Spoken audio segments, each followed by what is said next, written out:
Hi, welcome back to Let's Play Diablo. I'm still double negative. And I'm Circle Master. And today we're going down to floor 3 to fight the Skeleton King. But that's giving something away a little bit early. Wow, spoiler alert. I mean, come on. I only just got here. So, what's your experience with the Diablo series? I played Diablo 2, and I did it so long ago that I've basically forgotten everything except the first act, because that's what I played the most. Do you remember the boss Bloodraven? No. No? It's like the first or second... No. Well, whatever. The person we're playing as becomes Yeah, I don't know Bloodraven. them by name, sorry. It was the lady that summons all the zombies. The witch in the forest? Yeah. Oh, yeah, that summons the zombie. Okay. Yeah. The person we're playing as becomes Bloodraven. In a Diablo game. I remember the loot. So, I'm sorry, I just played Diablo 2 like a month ago, so it's all fresh in my mind. Yeah, I played it about 10 years ago last. Anyway, I think that was our first unique monster. Was that a unique monster? It just kind of ran up to you and then did nothing. That was El Chupacabras. We're still in the first part of the dungeon, so it's not that bad. I guess we've sped up for time here. Yeah, this video was like 35 minutes otherwise. Oh my god. But it's so interesting for you to click on zombies and skeletons over and over and over and over and over. That's why I put the rockin' music in. Tell me you don't appreciate Dracula's Castle? I actually don't really care for most of the Castlevania games. Oh, really? Yeah, I liked Castlevania 2, which should tell you something. Castlevania 2 was a really good game. And then I couldn't really get into the linear ones, you know, the stage-based ones after that. Yeah. So, like, I skipped 3, I barely played 4 on Super Nintendo, and, yeah. I'm going to be honest, I never really got into the 2D Castlevanias myself. I was always more the Metroidvania guy. Those are 2D. I consider them a little bit different from the actual, like, stage-based ones. Yeah, the Metroidvania ones are... But you would just call them Metroidvania. I wouldn't say that they're 3D or anything like that. Yeah, that's true. Anyway, a minute ago we just used the firewall spell. It's kind of good. Yeah, hopefully nobody watching this needs an explanation of what that does. I mean, if they're curious, I'll explain if they ask, but it should be pretty obvious what it did. Yeah, it fired a bunch of arrows, right? Yeah, something like that. That was the first or second shrine, I don't remember. That just activates a random effect. They're a little bit dumber in this game than they were in Diablo 2. Yeah, apparently all it did was teleport you. That one, yeah, most of the time you don't want to activate the shrines because they can do shit like give you a spell level but take 10% of your mana or something stupid like that. Oh, yeah. I hate random effects like that in games, especially in an RPG where it's a permanent effect and it can just absolutely ruin a character. Yeah, I mean, like, in this one, at least it lets you know what the name of the shrine was, so if you can guess what a thaumaturgic shrine does, for instance, you can, you know, avoid clicking on it. But sometimes they're not even listed with names, it's just, like, it says Goat Shrine, and you click on it, and all of a sudden you're missing, like, 20% of your mana for something stupid. Anyway, we're going to need to go to town quickly. And I cut most of this out mercifully. Oh, thank goodness. I know what people don't want to watch. That's what all the viewers are here for, the inventory management. I say that, but then if you watch a Resident Evil 4 video and they don't have the inventory Tetris going on, everybody gets upset. So I don't know, maybe people are here for the inventory management. People don't want to watch me playing inventory Tetris, not in Diablo 1. Yeah, that's fair. You can't do the fun rotations or anything like that. Anyway, we're going to go down to King Leoric's tomb. The village needs your help, good master. Some months ago, King Leoric's son, Prince Albrecht, was kidnapped. The king went into a rage and scoured the village for his missing child. With each passing day, Leoric seemed to slip deeper into madness. He sought to blame innocent townsfolk for the boy's disappearance and had them brutally executed. Less than half of us survived his insanity. The king's knights and priests tried to placate him, but he turned against them and, sadly, they were forced to kill him. With his dying breath, the king called down a terrible curse upon his former followers. He vowed that they would serve him in darkness forever. This is where things take an even darker twist than I thought possible. Our former king has risen from his eternal sleep and now commands a legion of undead minions within the labyrinth. His body was buried in a tomb 3 levels beneath the cathedral. Please, good master, put his soul at ease by destroying his now cursed form. Welcome. As I told you, good master, the king was entombed 3 levels below. He's down there, waiting in the putrid darkness for his chance to destroy this land. Ah, the story of our king, is it? The tragic fall of Leoric was a harsh blow to this land. The people always loved the king, and now they live in mortal fear of him. The question that I keep asking myself is how he could have fallen so far from the light, as Leoric had always been the holiest of men. Only the vilest powers of hell could so utterly destroy a man from within. I made many of the weapons and most of the armor that King Leoric used to outfit his knights. I even crafted a huge 2-handed sword of the finest mithril for him, as well as a field crown to match. I still can't believe how he died, but it must have been some sinister force that drove him insane. The loss of his son was too much for King Leoric. I did what I could to ease his madness, but in the end, it overcame him. A black curse has hung over this kingdom from that day forward. But perhaps, if you were to free his spirit from his earthly prison, the curse would be lifted. I don't care about that. Listen, no skeleton is gonna be my king. Leoric is king. King! So you hear me? Hail to the king! I don't like to think about how the king died. I like to remember him for the kind and just ruler that he was. His death was so sad and seemed very wrong somehow. Look, I'm running a business here. I don't sell information, and I don't care about some king that's been dead longer than I've been alive. If you need something to use against this king of the undead, then I can help you out. The dead who walk among the living follow the cursed king. He holds the power to raise yet more warriors for an ever-growing army of the undead. If you do In fact, if I'm allowed to chill for a little bit, I'm currently streaming every Saturday a roguelike game called Troubles in Middle-earth on my YouTube channel. Yeah, you're definitely allowed to chill. Well, I just did, so if you don't want me to chill, you'll have to edit it out, and I don't think you're going to go to that effort. Yeah, I don't care that much. All my editing goes in before the fact. Anyway, we're back in the King Leoric's tomb. We've listened to what everybody has to say. Now we're going to shoot a giant skeleton full of arrows. And somehow this is going to go wrong, I've been told. I would have no way to know this in advance except that I've been told.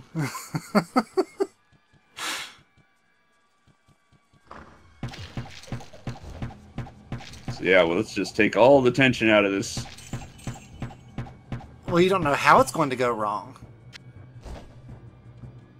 Well, so far it's going to be going wrong because every time you open a door, 50 skeletons come out. Basically. Also, you can see my armor is super broken right now.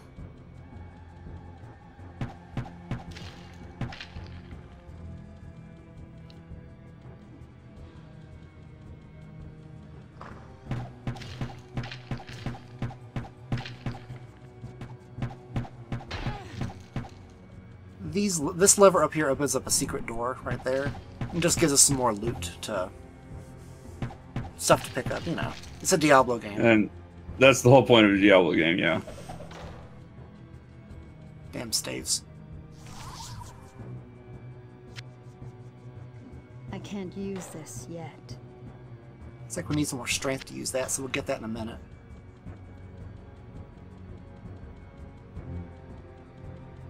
You say that, I couldn't quite tell how close you are to a level. We're within like a few kills of a level, basically. Mm. I only know that because I remember playing this bit.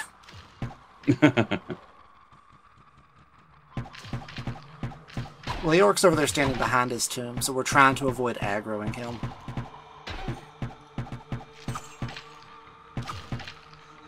Yep, there we go. First time we've put points in strength this game. Yeah, I mean, that's basically how you do it in Diablo. You have your main stat that you raise all the time, and then you only raise anything else as it's required for your equipment. Basically. Though unlike in Diablo 2, you don't have to put everything in Vitality. It's probably a good idea, but you don't have to.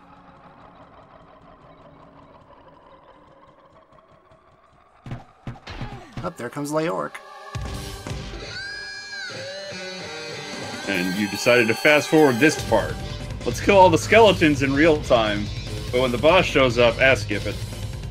There's probably a reason for that.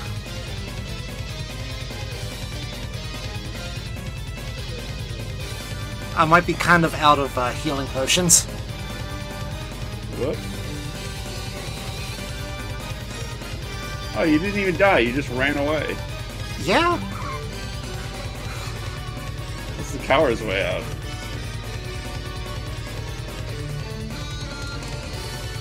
I think this is sped up like 500 times too. I refuse to believe that. I really don't think the UI in Diablo is that slow that this is 500 times. Just going by animations alone. I'd pull up Premiere, but that takes way too long to look. And nobody really cares, ultimately.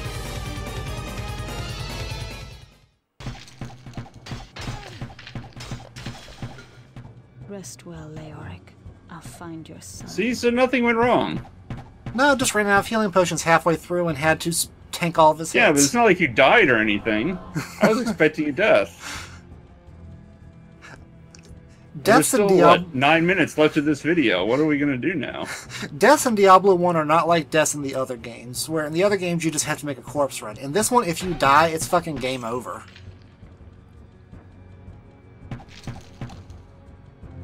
Yeah, you just load a save, though. True, though, I don't think I had a save anywhere near Leoric. I'm trying not to save, like, in the middle of the videos.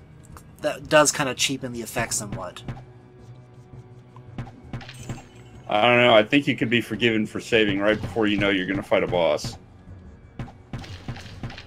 Good thing there's no more bosses until floor 15.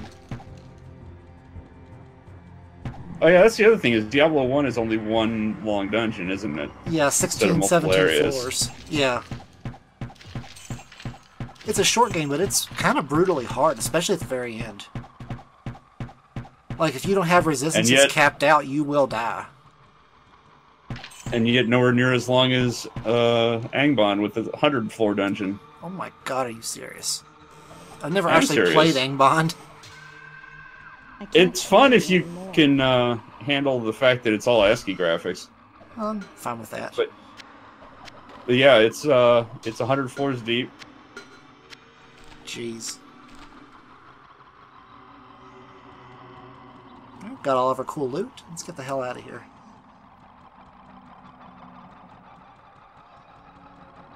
I think we got all the loot. Maybe missing some. Nope, there's some more here. If by loot you mean loot bags. Cool stuff to pick up and spend money on that we'll never use. No, I mean monsters that you have to kill and then get the loot. You have to open the loot bag, i.e. kill the monster. Yeah, fair enough. They're full of XP, too. And arrows.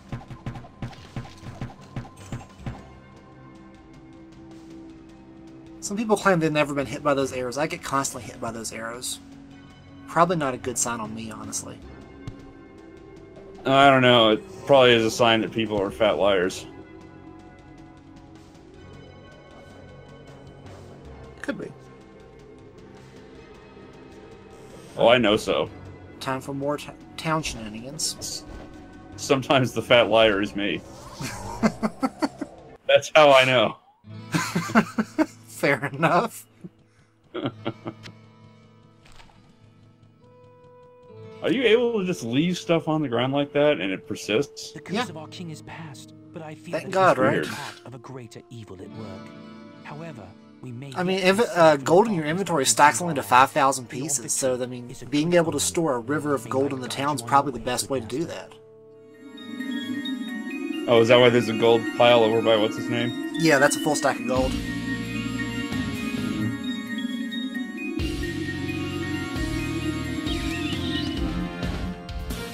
And the Undead Crown gives innate lifesteal, if I'm not mistaken. So that's kind of cool.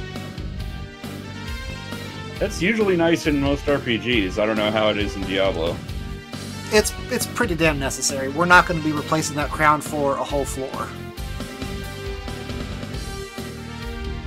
When we get the best, like the second best helm in the game. Oh, that's always nice. I think it gives like plus to all stats or something stupid like that.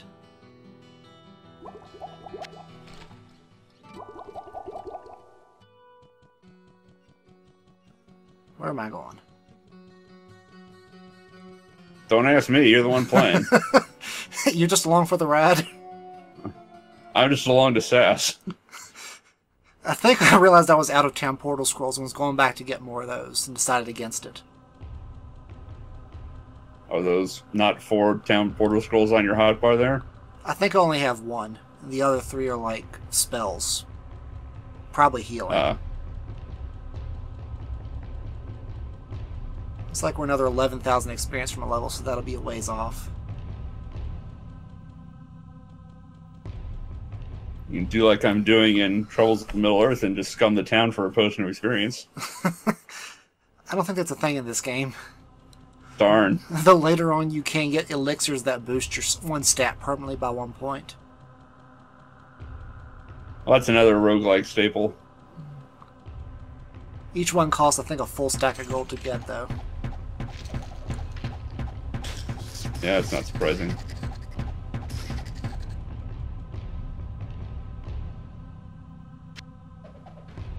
Yeah, if you wanted to buy stat potions in a roguelike like Angband, I think it's about 30,000 gold for each one.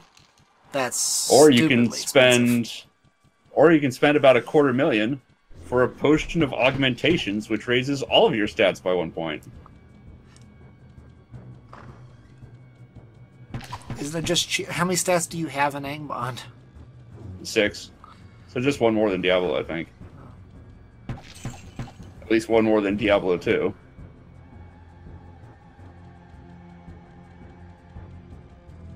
I guess it is cheaper to buy the plus 1 to all than it is to buy individual. No, it's like I said, $250,000 for augmentations, and about 30,000 per potion, which would be 300,000. about 180,000. Oh, 180,000. Jesus, my math's off. You're playing Diablo. You're supposed to know all these numbers. How can your math be off? I am not good at math. You're supposed to be an expert at math after playing a game like this. Maybe you should switch to Borderlands where the numbers pop up on the screen. Don't tempt me to play Borderlands. Man, I will do a co-op LP of that right now. Found that, what was it, that cheat engine script that makes drops actually drop. Have a lot of fun doing that. That makes drops actually drop. I'm not sure what you mean by that. There's a, like a cheat engine table for Borderlands 2, and I assume 1 in pre-sequel, that affects the drop tables in the game, so you can make, like, legendary items drop at a rate of higher than every 200,000 kills or whatever. Just changing the loot tables. Yeah. It makes the game a whole lot more fun because you actually get worthwhile guns constantly. Yeah, but if you want to do that, just use the script or whatever and get a bunch of keys. And just open the chest in Sanctuary whenever you feel like you want some purples. Those guns really aren't that good most of the time. And I say that having spent an hour straight opening it once. Yeah. I'm not averse to cheating in Borderlands. They're not oranges, but I mean, if you've gained 5 levels and you're looking for an upgrade, and you just open the chest a dozen times, you'll probably get something. That's true. It's not like they don't give those stupid keys out like candy. Well, I guess they used to. I don't know if they still do. Probably not. Anyway, that's actually floor 3, so we're going to be heading towards the exit here for a minute. Unless I remember where the hell it's at. Another thing I'm trying to do is not bring up the map constantly. Because given the choice, I just leave that thing permanently superimposed over the screen. The best gameplay on YouTube. The map screen. So anyway, we'll see you guys next time for floor 4. Bye.